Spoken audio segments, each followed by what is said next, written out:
Hey, you're out in the garage with TheEZGZ.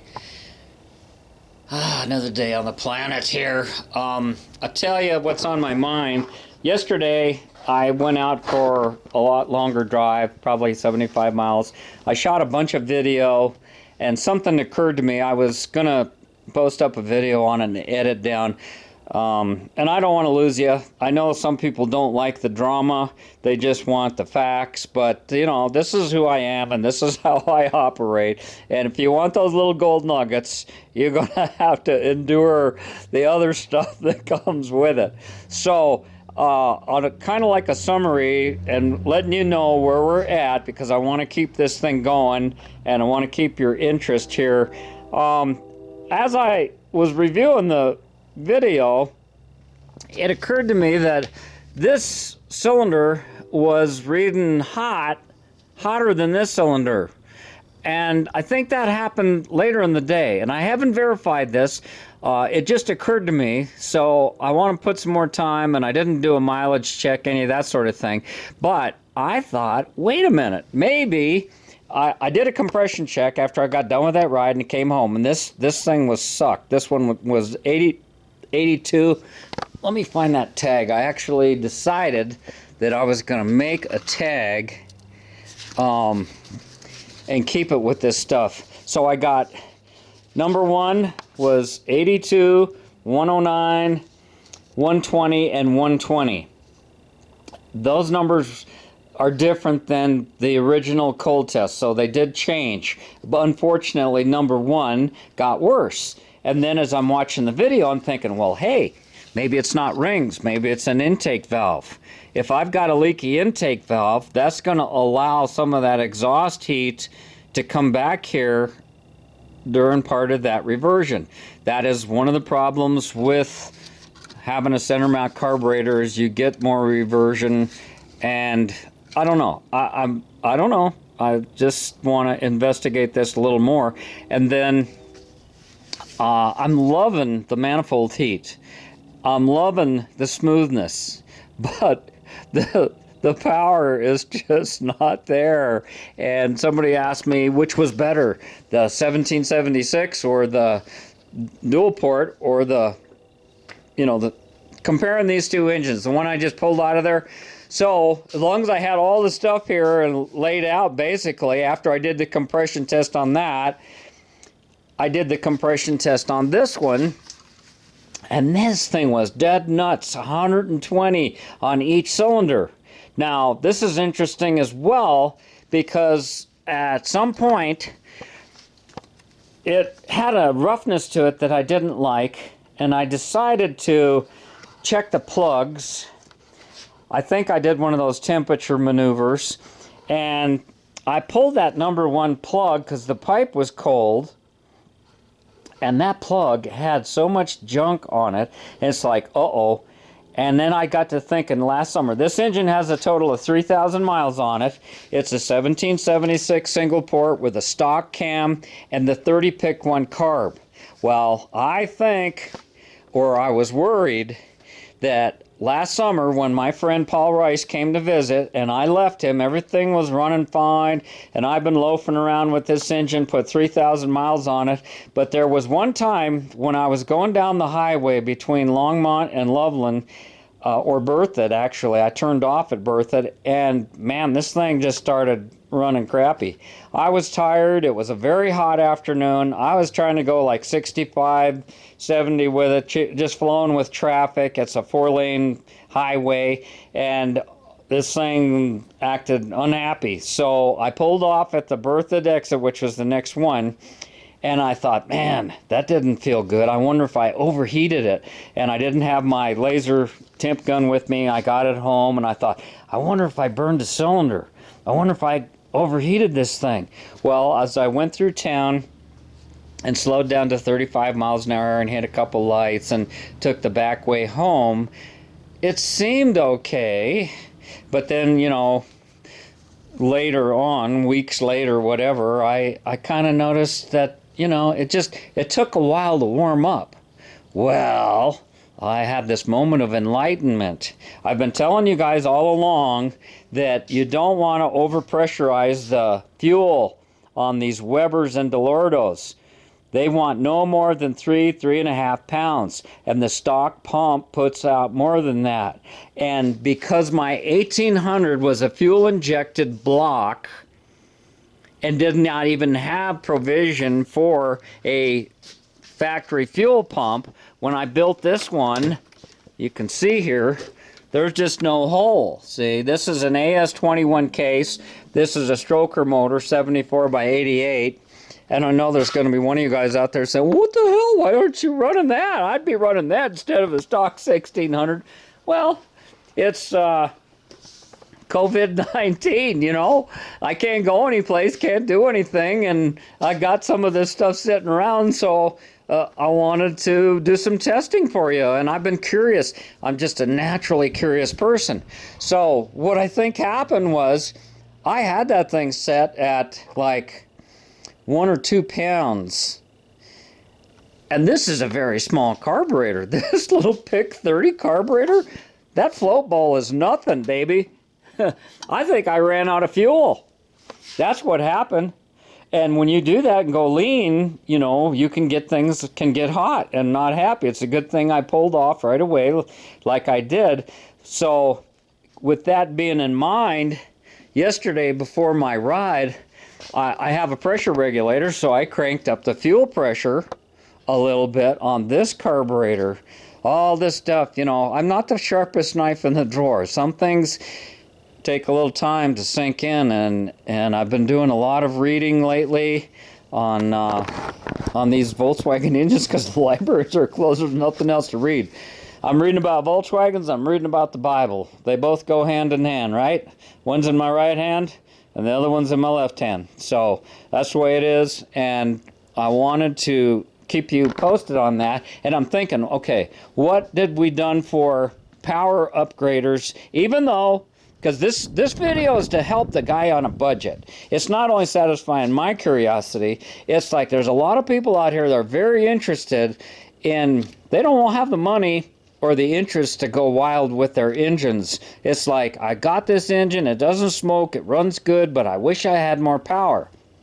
So, this being an all-stock used engine, I noticed that just changing these exhaust tips to the big bore tips, although, man, there was barely like, it was almost the same restriction, but there was like, oh, I don't know, 1/8 of an inch difference in the bore. And this exhaust is louder, I think, by just a few decibels than this muffler, which is more like a full-flowing extractor exhaust, but it's got stock heads on it. Yeah, stock heads. And so this one is very, very velvety smooth, but I'm getting way more intake manifold heat. And I can't interchange stuff because that's a single port. I can't put the Webers or the Cadrons on there, and I don't want to cut up my manifolds to put that other center section. Then I got to move the stock exhaust. So it's like, okay, what's the next step here? So this 205 mechanical vacuum distributor goes with the 34 pt3 carb. You have to be careful. That spark timing is critical. Having that manifold heat, having the right timing, having all the cooling stuff on it in stock form, this engine seems like it's running cooler. But I'm not making a great deal of power because these two cylinders are holding me back. Plus, I studied the book, and it is true. This was rated as a 48 horsepower engine. In 72, they pulled the plug on this thing. I remember my dad bought a 71 Ford Camper Special with a 390 in it because he owned a 63 Ford Galaxy with a 390, and that thing was a rocket. That Ford truck was a dog from day one. They kept telling him, yeah, you need to break it in. He changed the exhaust on it. It was a dog because of the emissions then. And this was like a 1 year only. The next year in 73, when they came out with the Super Beetle and all of that, bam, the engine horsepower in the book, the rating was 60. So that's where people are getting these numbers from, and it's just not published. I'm digging this stuff out of all sorts of different books to give you this information. So this was the turd year. Yeah, it's dual port and it had the doghouse, but it was also the first nail of that emissions deal, and they fixed it. I'm not sure how, but they got the horsepower up. They did some. Volkswagen is one of these companies that always change things, and they made things better, but they were always making money and stuff on it. They were trying to keep this. They were selling a lot of Volkswagen still then, and they were trying to keep this little air-cooled monster alive in the United States. And of course, it lived on down in Mexico, and in the later versions after the fuel injection in Mexico, they started producing these things with the dual cadrons on them, and they made more horsepower and good horsepower. But eventually, they stopped doing that too. They stopped in the United States, 78, 79 in there, and then in Mexico, gosh, they kept producing these, making cabs out of them and stuff, 3-door taxi cabs and stuff, for another many, many years afterwards. So we added a little bit. I know it's not a header system, and everybody hates the stock exhaust. It's like if you've got one of these that's dented, rusted out, and you're going to change it, 90% of people are going to go with a aftermarket header type thing. But now you throw the balance of the original design. That's a big company. They spent a ton of money. They had a lot of smart engineers. They didn't just do things, they're always on a budget. They're always thinking cheap and mass production, but they check things out. So that little bit of improvement helped. So I thought, well, there's nothing I can do on this manifold. This is the biggest carburetor I can put on this manifold, not a progressive or none of that other crap that I don't have. So the next thing that I have that I want to try before we go to dual carburetors, and I've got this good heat, I thought maybe, I've had this for a long time. I can't remember which project I bought it for, but I thought I'd try this CB Performance bolt-on 1.25 ratio rocker setup. Now, this is already a whole video. We're going to have a camshaft discussion one day, and I'm going to tell you my thoughts and feelings and research and personal experience as to what and why I chose what. But supposedly, in one article that I read, they advertised this in their 1992 catalog that you could use the stock carburation.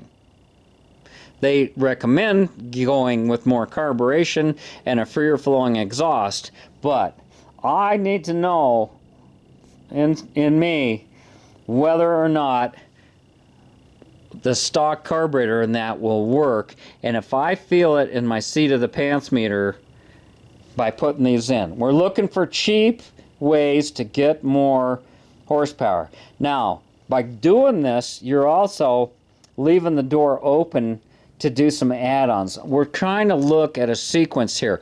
Those little chrome tips, those are cheap. 20 bucks. But to take the engine completely apart and change the camshaft and rebuild the engine, people just don't have the money. But even though this has got crummy cylinders, and I'm going to study this leakage thing, I want to also test this out. If it doesn't work, then I'll know, you'll know, we'll all know.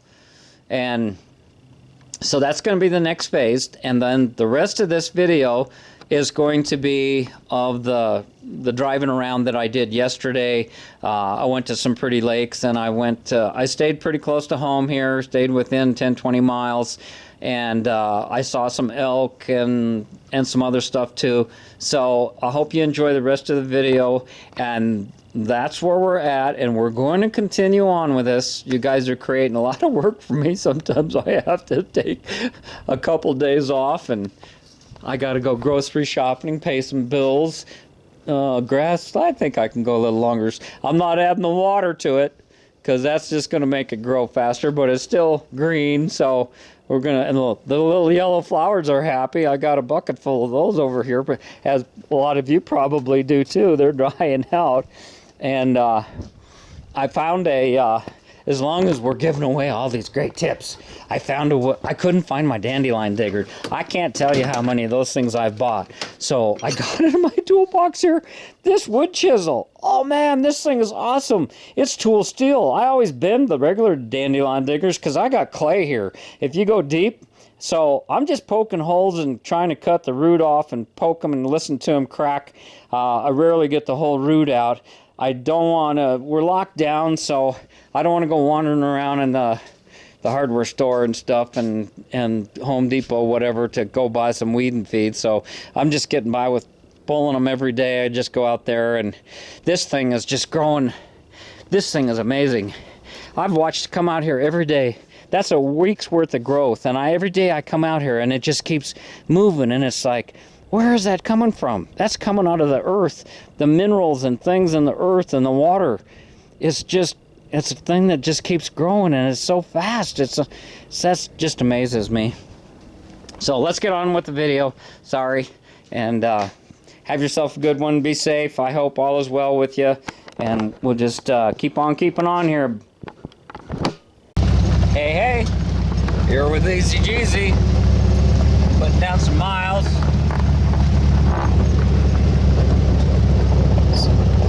See, this is the kinds of little slow putts. I want my car to be smooth as silk and not attract any attention. Just be nice and quiet. Actually, those big bore tips, I think, are just a few decibels louder than the exhaust that I had on here, but I leaned down the carburetor a little bit more. I did get the choke up and connected, and kind of did what I wanted to with that. It's on Monday. This is a little lake called Watson Lake. There you go. Sometimes I don't like to give away places. There ain't no fish in here. I have fished here for 20 years, never seen anybody catch anything or caught anything myself. They have those big, there's some big fish in here that eat other fish. It's not a northern pike. I can't think of the name of it right now. And they don't even stock this lake. But it's a beautiful lake, and they've got all these little picnic tables and canopies over them, and it's a really nice spot. It's right next to the Poudre River. I just leaned down the carburetor and it's idling close enough. I'd like it another 100 RPM down, but I'm working on it. And the trouble with, if I do get it right where I want, I don't want to get in that stall situation. I want it to, I don't want it dying, you know. I don't want to have to drive it 3 miles to warm it up where it doesn't die every time you come up to a light, you know. So, yeah, let's go down here and look at the river.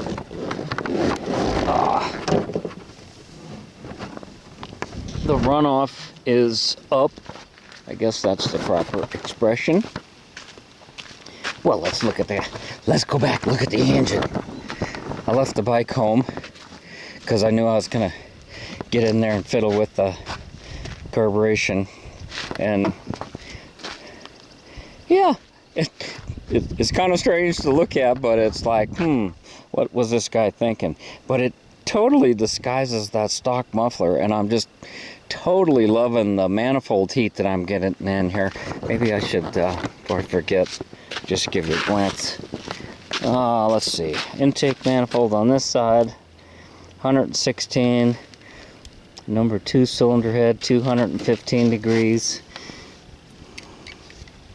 225, but I might not hit it in the same spot. Block temperature, 165. See, that's like 10-20 degrees cooler. 151 on the oil filter. Oh, that's crazy. 107. What was the other side? 116. Now, I want to see if there's a difference between the two. That one's 116. This one's 127. Something about the flow of air. They say that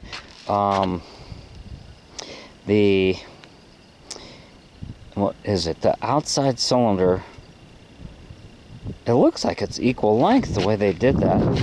They said one side runs rich and the other side runs lean. So, I don't know. Just read that in the book. 119.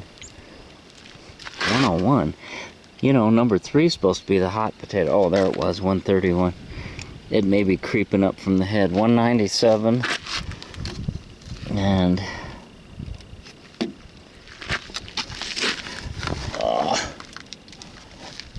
203.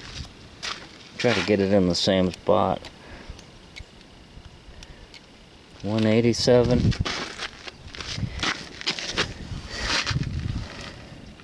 I haven't been pushing, I've just been going the speed limit. 172.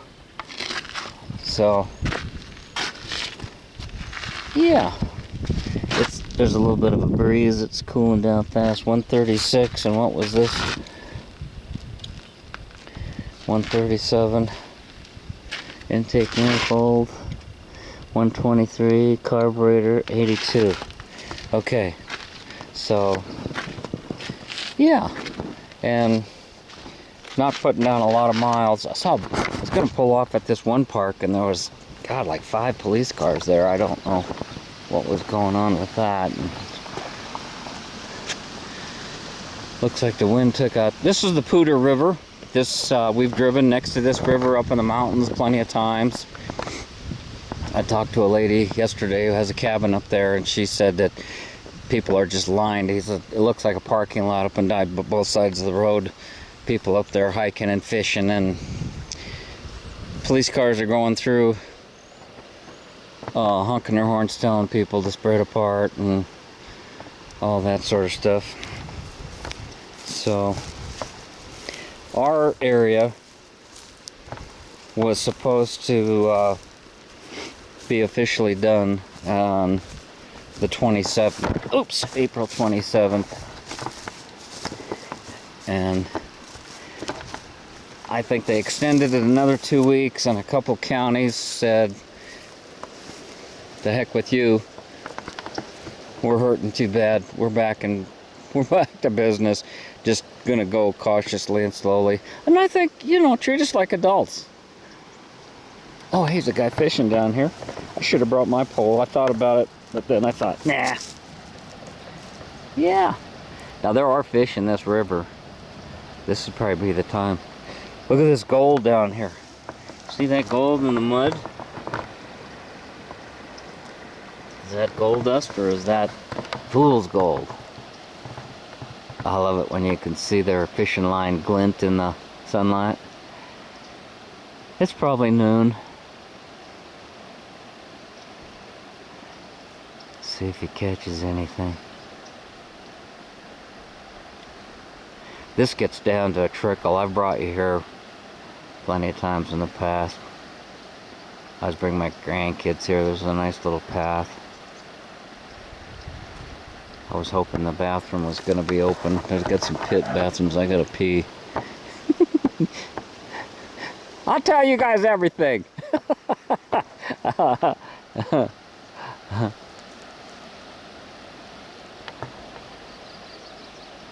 Well, looks like he might have to miss lunch, huh? I don't see him catching anything.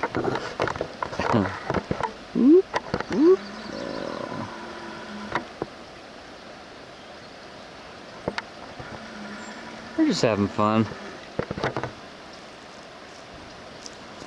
Yeah. Oh. Got some bluffs up here.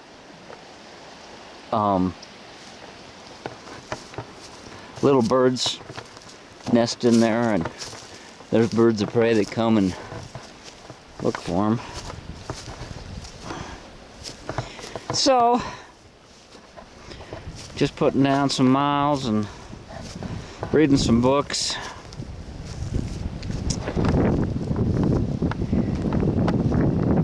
I haven't even checked it for mileage yet. Yeah. Isn't that one monster tree?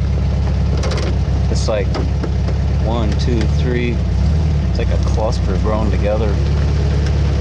It's like 3 or 4 trees grown into one.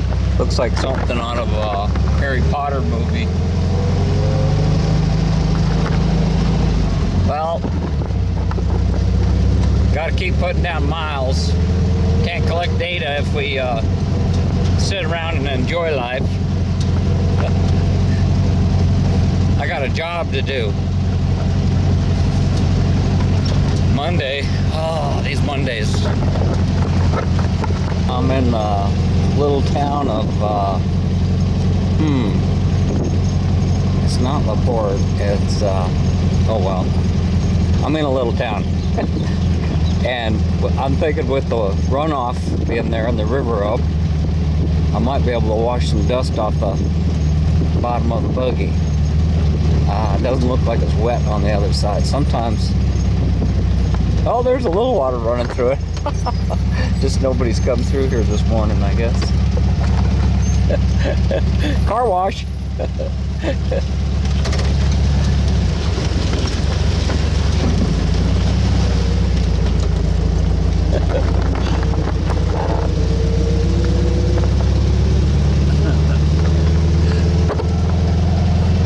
That's probably the worst thing you could do. Wouldn't it be funny if the engine block just cracked, you know, shocking it? I doubt the engine actually got in the water.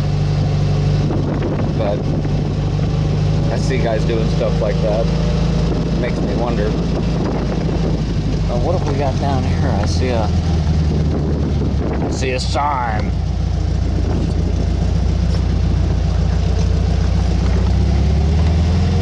I saw some bumblebees this morning, and I was picking dandelions in my yard. That's a good thing, huh?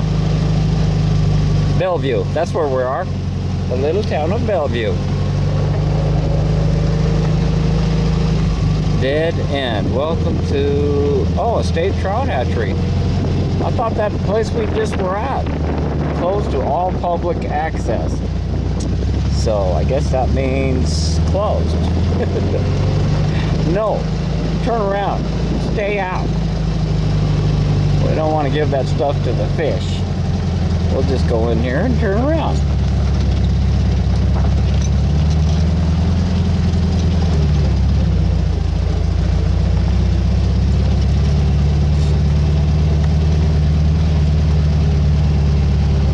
Actually, this is one of those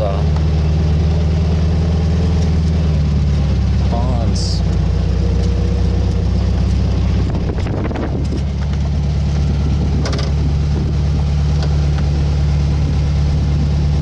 A bunch of bubbles in the water. This is where they raise them. Oh well.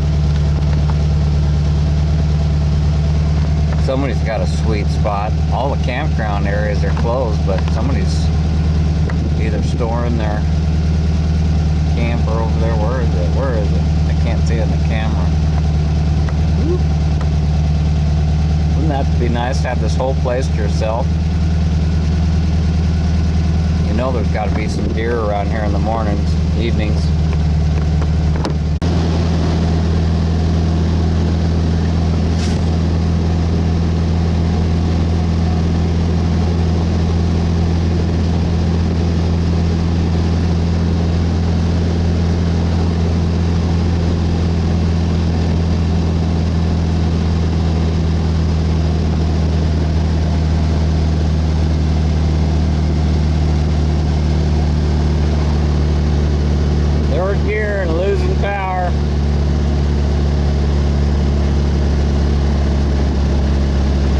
I think I can.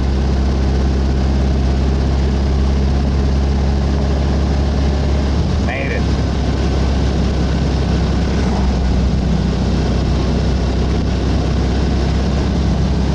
Horsetooth Reservoir.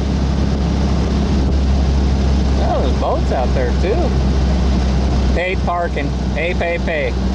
Every place you look, you can't stop unless you got money.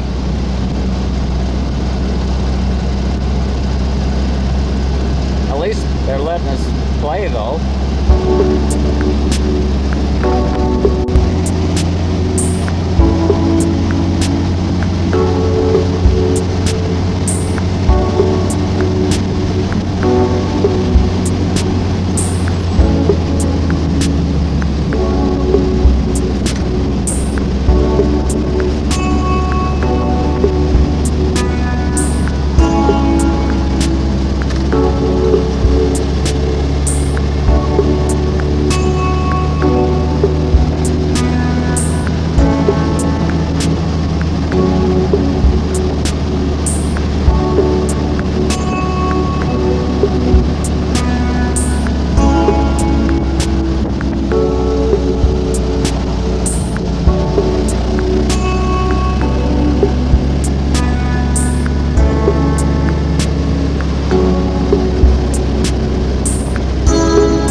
Time of the year.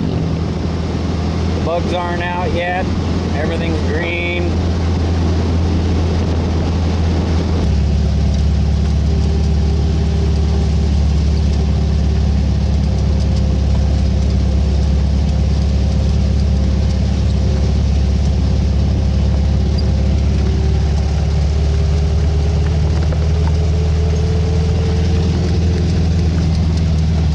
Some of you might remember this tree. It was last summer when we finished that 1776 single port. I came over here and did a video.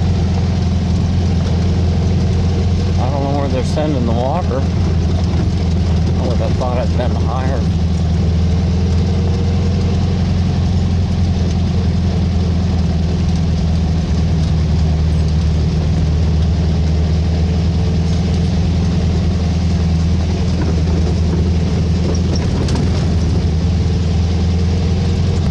Here we are at the damn store.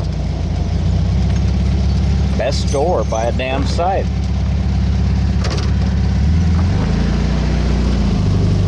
Elk alert.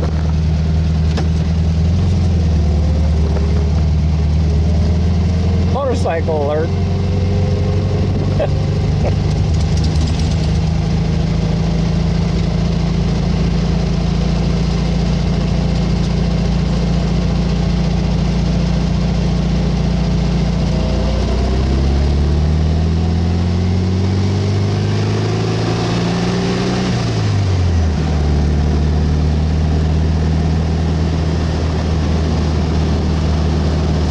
Oh my gosh, look, there's a herd of them. Is that more over there?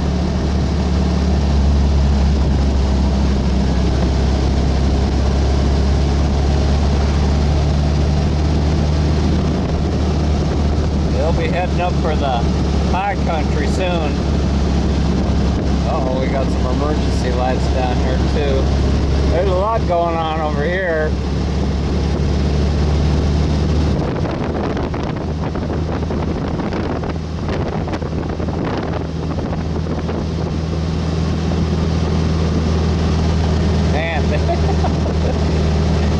I was gonna mow my lawn today, but all these elk were in the way. That is so cool. I'm so glad we could do this together. Now what's going on? Uh-oh. Did somebody hit one? Somebody staring at the elk and drove off the road? Oh boy. Some biker went in the ditch. Got hurt. We're looking at the elk instead of driving on the road. That's one thing you really gotta watch out for. I mean, people do get distracted. Not that they mean to be mean, but what do you say we go up by Pinewood, and there might be some more elk up there. There sure was a bunch of them back there. They'll shed their stuff and then be heading up to the high country.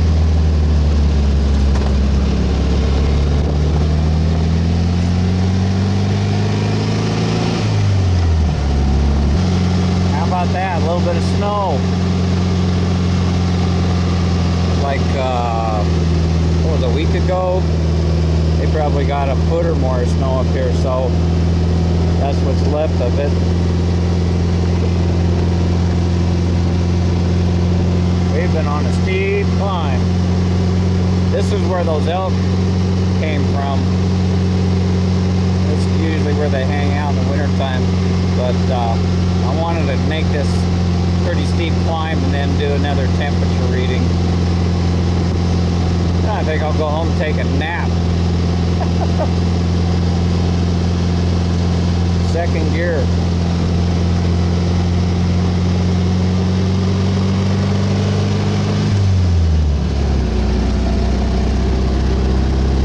Yeah, this is where you feel that lack of power. This is brutal.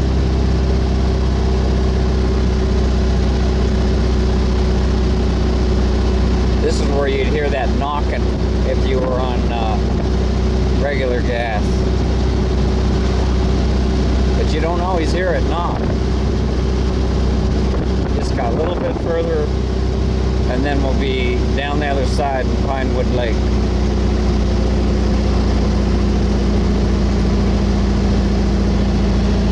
I should downshift.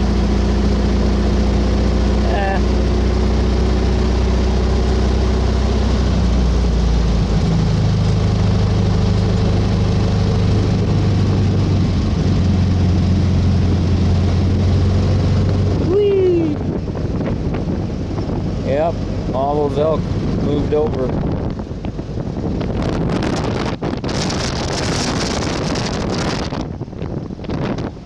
About lost my hat there. Windy.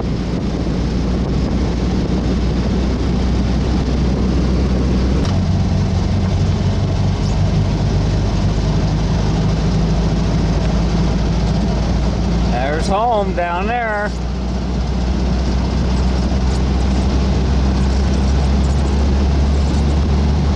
Home and have some lunch.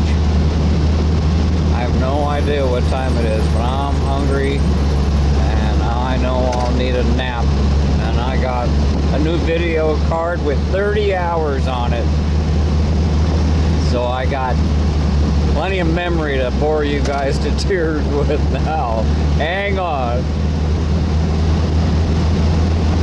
Engine temps were just fine coming up after coming up this hill that we're going down now. Engine temps were just absolutely normal. I was in third gear. I didn't have nothing left, but I made it.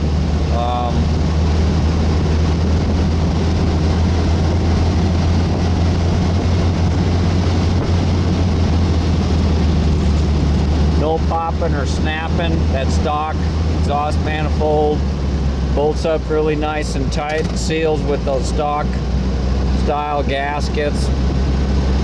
You know, this stock stuff, man, it it definitely does not have the power. I understand now why you guys are always looking for just a little bit more cheap power, but oh man, this thing it's like an ugly girlfriend, you know. If she can cook good and she's got a good disposition most of the time, man, better keep them. That's all I can say. And don't forget to look in the mirror at yourself.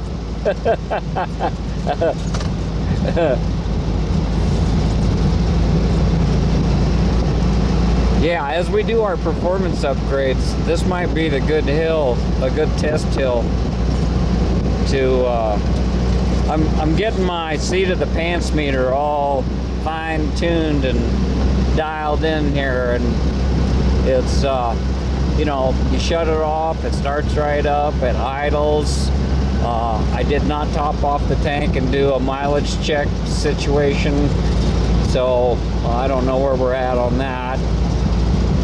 I suppose probably the thing to do would be like I did that last one and run the tank completely empty and then go put exactly 1 gallon in it and run that till it's empty. That's a pretty accurate way of doing it. Yeah, that I could compare that to 1776 single port. I'll go the same route. I didn't come up here, but I'll maybe go that same route that I did on that other one. Yeah, maybe that'd be fun. That way you got something to compare it to. It's one steep hill. It's one good handling, lightweight little car.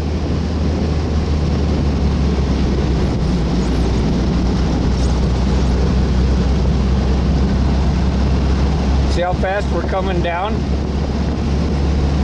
I don't have my altimeter with me either. I don't have a cell phone. If you got your cell phone, they know where you're at. Hey, nobody needs to know where I'm at. It's on a need-to-know basis. I lived most of my life without a doggone cell phone. We had a... Matter of fact, the house I live in now has still got that wall phone outlet where you used to just have a rotary phone stuck on the wall. Yeah, a lot of you guys don't remember those days. I remember going to a fair one time and went into a trailer and they had a push button phone and you would dial your phone number and it would tell you how fast you dial your number, and then they had a rotary phone and they timed you on that. So yeah, this was going to be the greatest thing, a push button phone. It still was stuck to the wall, but it was a push button phone. How funny is that? Technology. We've come a long ways in my lifetime.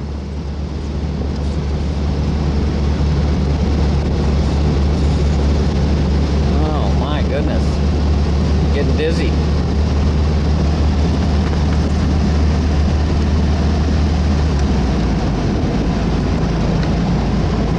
Oh, I thought that was a fake sign. That was a couple of llamas sitting there on the side of the road.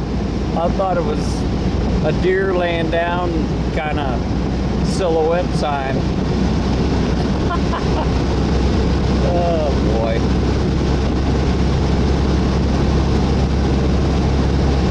Just nice to get out and drive. I'm not sure what I want to do next on the engine. It's just been so thoroughly enjoyable and smooth and reliable. I hate to change anything.